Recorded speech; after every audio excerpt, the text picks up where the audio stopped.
Indonesia dipastikan mendapatkan jet tempur KA yang menggunakan mesin buatan Turki, bukan lagi mesin dari Amerika atau Eropa.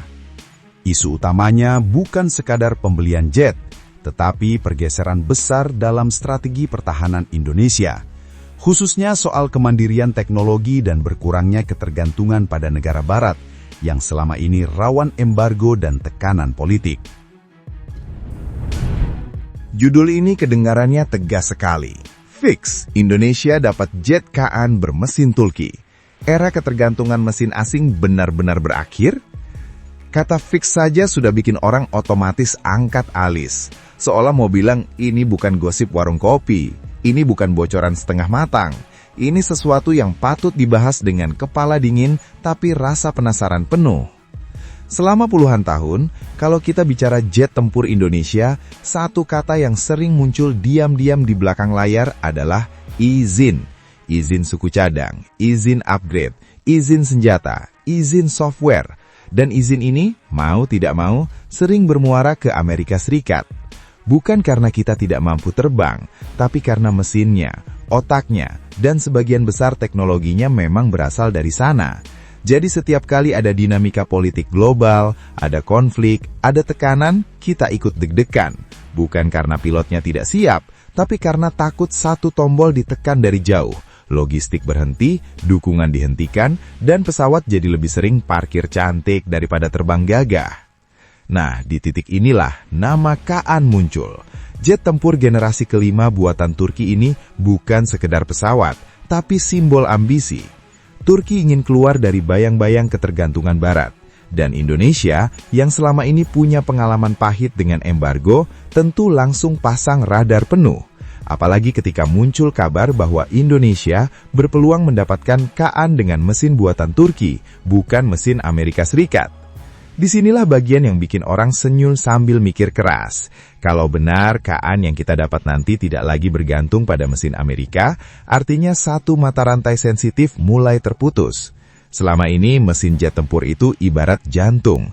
Mau bodinya canggih, radarnya modern, kalau jantungnya dipegang pihak lain, ya tetap harus sopan dan banyak mikir sebelum bergerak. Dengan mesin Turki, kontrol teknis dan politiknya berpotensi lebih fleksibel. Bukan berarti bebas total sih, tapi setidaknya tidak lagi satu arah. Tapi jangan salah paham, ini bukan cerita hitam putih. Mesin buatan Turki pun tidak muncul begitu saja dari udara. Pengembangannya panjang, mahal, dan penuh tantangan. Turki sendiri pernah merasakan bagaimana rasanya ditinggal pemasok mesin asing. Jadi mereka belajar dengan cara yang cukup keras. Dari situ Indonesia melihat peluang kerjasama, bukan sekedar beli putus lalu pulang. Ada transfer teknologi, ada peluang industri, ada ruang bagi insinyur lokal untuk tidak cuma jadi penonton, tapi ikut pegang obeng dan laptop. Lucunya, kalau kita tarik ke kehidupan sehari-hari, ini seperti punya motor yang mesinnya selalu harus izin bengkel tertentu di luar negeri. Mau ganti oli saja nunggu lampu hijau. Begitu ketergantungan itu mulai berkurang, rasanya seperti akhirnya bisa buka kap mesin sendiri. Masih belajar, masih hati-hati, tapi setidaknya tidak perlu telepon ke luar negeri hanya untuk memastikan motor boleh dinyalakan. Pertanyaan sekarang, apakah ini benar-benar akhir dari ketergantungan mesin asing, khususnya Amerika Serikat? Jawabannya realistis saja. Ini langkah besar, tapi bukan garis finish. Dunia jet tempur itu ekosistem rumit. Ada software, sensor, senjata, data link, dan sistem pendukung lain yang tetap saling terhubung. Namun mengamankan mesin adalah langkah strategis yang sangat krusial. Itu seperti mengamankan fondasi rumah sebelum bicara soal cat dan dekorasi. Jadi ketika judul ini bilang era ketergantungan mesin asing benar-benar berakhir, sebenarnya yang sedang diuji bukan cuma teknologinya, tapi konsistensi kebijakan, kesabaran industri, dan keberanian politik. Karena punya jet A canggih itu satu hal, berani berdiri dengan kaki sendiri di dunia pertahanan global itu cerita yang jauh lebih menantang. Kalau kita teruskan obrolannya, ada satu hal yang sering luput dibahas, tapi justru paling menentukan, kesiapan kita sendiri. Karena sejujurnya punya jet tempur secanggih KA itu seperti dikasih kunci mobil sport. Kuncinya ada di tangan, mesinnya garang, desainnya bikin orang melirik, tapi pertanyaannya sederhana. Sudah siap belum jalannya, bengkelnya, sopirnya, dan aturannya? Disinilah cerita jadi menarik. Indonesia sebenarnya bukan pemain baru di dunia kedirgasaan. Kita punya sejarah, punya insinyur, punya pabrik, dan punya mimpi besar yang dari dulu belum benar-benar padam. Masuk ke proyek KAAN membuka peluang supaya mimpi itu tidak cuma jadi pajangan pidato. Karena kalau kerjasamanya benar-benar serius, yang ikut tumbuh bukan cuma kekuatan udara, tapi juga ekosistem industrinya. Dari perawatan, pengembangan, sampai kemampuan memahami teknologi tingkat tinggi, bukan sekedar pakai lalu foto bersama. Yang juga bikin banyak orang tersenyum tipis adalah perubahan posisi tawar. Selama ini Indonesia sering berada di posisi pembeli yang harus sopan. Mau nanya ini boleh atau tidak, itu bisa atau tidak. Dengan opsi seperti KAAN, peta mulai bergeser. Bukan berarti kita langsung jadi negara superpower sih, tapi setidaknya pilihan bertambah. Dan dalam dunia pertahanan, pilihan itu mahal nilainya. Negara yang punya pilihan biasanya lebih didengar daripada yang cuma punya satu pintu.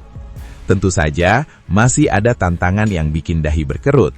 Soal biaya, soal jadwal, soal integrasi dengan sistem yang sudah ada. Jet tempur itu bukan mainan Lego yang tinggal pasang copot. Semua harus cocok. Dari data link sampai senjata, dari doktrin tempur sampai pelatihan pilot. Kalau salah langkah, yang ada bukan lompatan besar, tapi PR panjang. Tapi justru disitulah nilai strategisnya, karena setiap tantangan itu memaksa kita naik kelas. Dan jangan lupa satu hal yang sering bikin orang nyengir, politik global. Dunia tidak pernah benar-benar tenang. Hari ini senyum, besok bisa berubah nada. Dengan ikut dalam proyek seperti KAAN, Indonesia sedang mengirim pesan halus tapi tegas bahwa kita ingin berdiri lebih mandiri, tidak anti siapapun, tapi juga tidak mau terus bergantung. Bahasa diplomasinya sopan, tapi maknanya cukup keras. Kalau dilihat dari sudut pandang rakyat biasa, mungkin ini terasa jauh, tapi efeknya nyata. Pesawat yang bisa terbang tanpa drama izin mendadak berarti kesiapan pertahanan yang lebih stabil. Stabilitas ini yang pada akhirnya bikin negara lebih percaya diri dan kepercayaan diri itu menular ke banyak sektor lain. Jadi pembahasan soal KAAN ini sebenarnya bukan cuma soal jet tempur, bukan cuma soal mesin Turki atau Amerika, tapi soal arah. Soal apakah Indonesia mau terus nyaman sebagai pengguna atau pelan-pelan naik level jadi mitra yang dihitung. Prosesnya panjang, kadang melelahkan, dan pasti ada momen bingung sambil garuk kepala. Tapi setiap langkah ke arah kemandirian selalu dimulai dari keputusan yang berani. Kalau obrolan ini kita tarik sedikit lebih dalam lagi, ada satu lapisan yang sering bikin diskusi jadi hangat, tapi juga seru, yaitu soal mentalitas. Karena kemandirian alutsista itu bukan cuma urusan besi, mesin, dan teknologi tinggi, tapi juga urusan cara berpikir. Selama ini, kita terbiasa merasa aman kalau barang ini sudah dipakai negara A atau B. Begitu mulai bicara produk baru, kerjasama baru, langsung muncul rasa ragu. Padahal, semua negara besar di dunia juga pernah berada di fase coba-coba, salah-salah, lalu belajar. KAAN hadir di momen yang tepat. Dunia sedang bergerak ke arah multipolar, tidak lagi satu pusat saja. Dalam kondisi seperti ini, Indonesia punya ruang manuver yang lebih luas. Kerjasama dengan Turki bukan berarti menutup pintu ke negara lain, tapi membuka jendela baru. Semakin banyak jendela, semakin segar udaranya. Dan di dunia pertahanan, udara segar itu artinya opsi, fleksibilitas, dan daya tawar. Menariknya, Turki dan Indonesia punya kesamaan cerita. Sama-sama pernah merasakan bagaimana rasanya dibatasi, dipandang sebelah mata, lalu dipaksa mandiri. Dari situ muncul karakter keras kepala yang justru produktif. Ketika kerjasama ini berjalan, yang bertemu bukan cuma kepentingan bisnis, tapi juga pengalaman emosional. Bahasanya beda, tapi lukanya mirip. Dan biasanya, kerjasama seperti ini lebih tahan banting. Tentu saja, tidak semua akan berjalan mulus seperti video promosi. Akan ada fase sepi, fase ribut, fase di mana target molor dan warganet mulai bertanya-tanya. Itu normal. Justru yang penting adalah konsistensi. Apakah setelah ramai di awal, komitmennya tetap dijaga?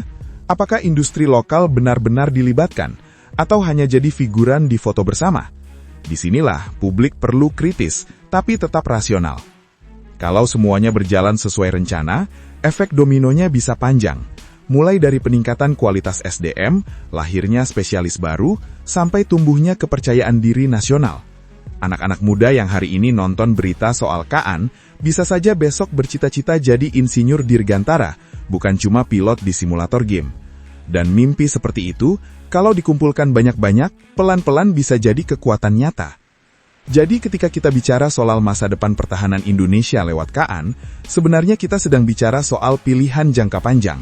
Pilihan untuk tidak lagi hanya bereaksi terhadap keadaan, tapi ikut membentuk keadaan. Jalannya pasti berliku, kadang bikin capek, kadang bikin bangga, dan kadang bikin senyum sendiri sambil berkata, "Oh, ternyata kita bisa sejauh ini juga ya." Thanks banget buat yang udah nonton sampai habis. Kalau suka, ya di-like aja. Kalau merasa cocok, langsung subscribe. Dan kalau jempol udah gatal pengen ngetik, antem aja tuh kolom komentar. Mau debat? Boleh. Mau bercanda? Gas. Yang penting sopan.